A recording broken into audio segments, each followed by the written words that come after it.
නිර්වාණ සරණයි මේ අපි ඔප්පු කරලා පෙන්නලා තියෙන්නේ කෙනෙක් දැන් ඔන්න මාසෙකට ඉස්සෙල්ලා මම වීඩියෝ එක දැම්මා හොරිගාද පුස්ත දාලා මේ ගන්න දෙයක් නැතුව ඒ කියන්නේ මිනිස්සුන්ට මූණ දෙන්න බැරි තරම්ම මේ අතපය වල වෙල්ලේ පොතු ගැලවෙනවා මම වීඩියෝ එක දානවා දැන් සම්පූර්ණ සූපත් කරලා තියෙන 98ක්ම එතකොට මම කිව්වා එදා මෙයාව බාරලා මම හොද කරලා වීඩියෝ එකක් දාලා පෙන්නනවා කියලා දැන් මේ හොද කරලායි තියෙන්නේ ඒතර මාසයක් ඇතුළත ඒ කියන්නේ අවුරුදු දෙකමාරක් ඉංග්‍රීසි බෙහෙත් කරලා කිසි විදිහකට හොඳ වෙච්ච නැති කෙනා මම මාසයක් ඇතුළත හොද කරලා දෙනවා එකපාරින්.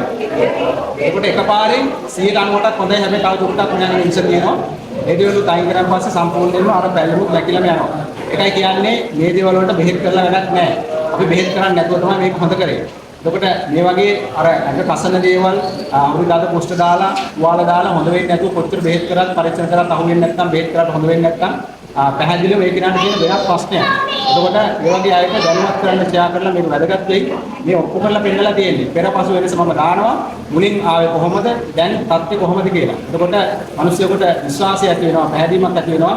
එතකොට මේක හෙලවෙදකම මේ කොටසක් අපි මේ කියන්නේ. මේ වගේ දේවල් අපිට මාසෙක ඇතුළත සෝපත් කරන්න පුළුවන්. අපි ඔක්කොම කරලා පෙන්නලා තියෙනවා. ඒ නිසා ෂෙයා කරලා දැනුවත් කරන්න කිසිම වෛද්‍යවරුන්ට බැරිත් එකක් අපි මොද කරලා තියෙනවා බෙහෙතක් නැතුව.